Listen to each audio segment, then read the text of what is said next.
इस चीज़ की आदी हो गई होती हैं, वो रिक्वेस्ट करती हैं जब जाके उनसे उन्हें मना कर दिया जाता है, लेकिन उन्हें मैनेजमेंट को खुश करना पड़ता है। जैसे गार्ड वगैरह को 100-200 रुपया दे के, या बहुत सारी बच्चियां जो हैं गलत एक्टिविटीज़ में भी इन्वॉल्व हो जाती हैं। लड़कों के साथ मुलाकात करना, पर्सनल जाके रूम्स वगैरह में, ये सब चीज़ें। अगर आप मैनेजमेंट को खुश रख रहे हैं तो वो आपको इस चीज़ का भी अलाउ कर देते हैं, लेकिन जो सिर्फ उनकी चहेती लड़कियां हों बस उन्हें इस चीज़ का अलाउ किया जाता है। भी करते हैं, कभी वो उनसे अपनी ख्वाहिशात का फिर इजहार करने लग जाते हैं, उनसे गलत काम पर उन्हें उकसाया जाता है।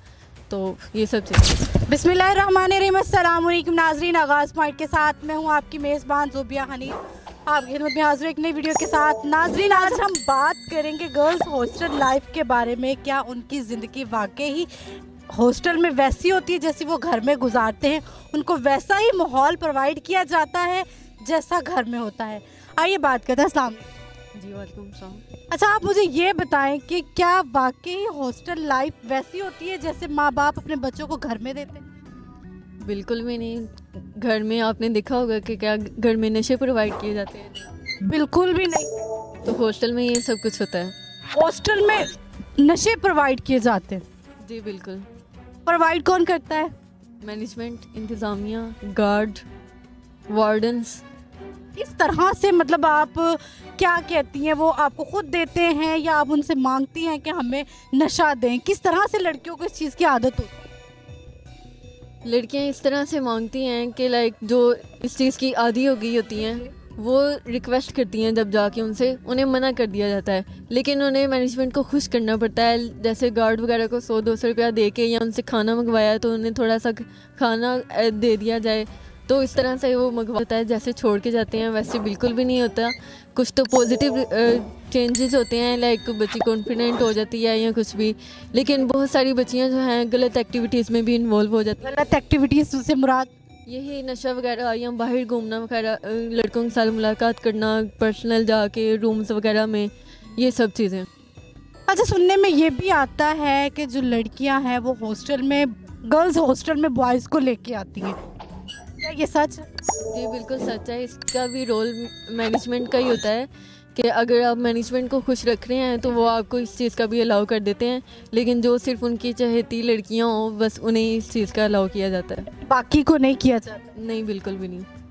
अच्छा, आपने कहा कि जो मैनेजमेंट है उनकी चहीती होती हैं, जो उनकी बात मानती है, तो वो किस तरह की बातें मनवाती है मैनेजमेंट?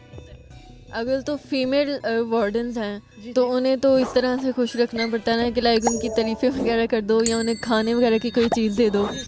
तो जिस तरह रात 12 बजे ये वो चाय बना के खाना वगैरह खिला के जो है उन्हें खुश रख लिया जाता है, या उनके साथ चुगलियाँ वगैरह करके फ़लाने रूम में ये बात हो रही है, आपके बारे में ये बात हो रही है, इस तरह से भी उन्हें अपने अंडर ले लेती हैं लड़कियाँ, और फिर जो भी काम हो उनसे करवा लेती हैं। जी। और मेल वार्डन्स कभी जो है ब्लैकमेल भी करते हैं, कभी वो उनसे अपनी ख्वाहिशात का फिर इजहार करने लग जाते हैं कि हमें इस तरह की ज़रूरत है, हमारे लिए ये करो, ये नहीं। उनसे गलत काम पर उन्हें उकसाया जाता है। तो ये सब चीज़ें। तो आप ये कहना चाह रही हैं कि हॉस्टल, गर्ल्स हॉस्टल में सिक्योरिटी नाकिस है, उसकी तो कोई वैल्यू ही नहीं है? सिक्योरिटी बिल्कुल फजूल है, मतलब बिल्कुल मुझे डर लगता है, या और भी लड़कियां ऐसी होंगी जो बहुत ज़्यादा डरती होंगी, क्योंकि हमें ये डर होता है कि कहीं कैमरा ना लगा हो। हम वॉशरूम जाते हैं, हमारे जहन में ये होता है कि यार यहाँ पे कैमरा ना लगा हो। हम फिर अक्सर जो है हम लाइट ऑफ करके चेंज वगैरह करना है, तो इस तरह से कि लाइक अगर कैमरा है भी है तो हम से लाइट ऑफ है तो वो हम सेफ है? जी, फिर हमें अगर कैमरे का डर है तो फिर तो लाइट ऑफ करनी पड़ती है ना चेंज वगैरह करने के लिए। जी बिल्कुल, ऐसी वीडियोस आती हैं, लेकिन वो सोशल मीडिया पर नहीं आती। उन्हें अंदर अदारे में ही कवर कर लिया जाता है, या उसी के ज़रिए से ब्लैकमेल किया जाता है। फिर लड़की को भी अपनी इज्जत के लिए खामोश रहना पड़ता है और उनकी बातें माननी पड़ती हैं। मुझे ये बताएं, आप हॉस्टल में आपने इतना अरसा गुजारा है, तो आपके हॉस्टल छोड़ने की वजह क्या? हॉस्टल में मुझे अभी 1 साल ही हुआ है, मेरा अभी हॉस्टल कंटिन्यू ही है, लेकिन मुझे जिस हॉस्टल से मसला था मैंने चेंज कर लिया है। वहाँ भी वार्डन, फीमेल वार्डन के साथ ही इश्यूज़ थे कि लाइक वो पर्सनल इश्यूज़ लेना, वो दोस्तियों के ख़िलाफ़ थी। किसी को अगर दोस्त देख लिया है कि इनमें ज़्यादा अच्छी बॉन्डिंग है तो उनके पीछे पड़ देना है। वहाँ से जितनी भी लड़कियाँ निकली हैं वो खुद नहीं गई, उन्हें जलील करके वहाँ से निकाला गया है, तो इसलिए मैंने वो हॉस्टल चेंज किया है। तो बहुत सारे मामलात हैं हॉस्टल में, बहुत मुश्किलात। इसकी वजह से हमारे दिमाग पर असर पड़ता है, लाइक डिप्रेशन वगैरह, जिससे हमारी स्टडी पर फोकस नहीं किया जा सकता। जब आप डिप्रेशन में होते हैं तो फिर किसी चीज़ पे फोकस नहीं कर पाते। हमारी स्टडीज़ में बहुत मसला होता है। हमें जब फाइनल्स होते हैं या मिड्स होते हैं, हमें उनकी तैयारी में ठीक से, जिसकी वजह से फिर हमें ही मसला होगा, लाइक ग्रेड्स नहीं अच्छे आएंगे तो हमारी स्टडी पर ही असर पड़ेगा। जी। अच्छा, तो आप जो हॉस्टल में आती हैं लड़कियां, क्या वो वाकई ही वैसी होती हैं जैसे फर्स्ट डे होती हैं और लास्ट डे में भी वो वैसी ही होती हैं? नहीं, मैंने अपने सिर्फ 1 साल के ड्यूरेशन में बहुत सी लड़कियों को चेंज होते देखा है।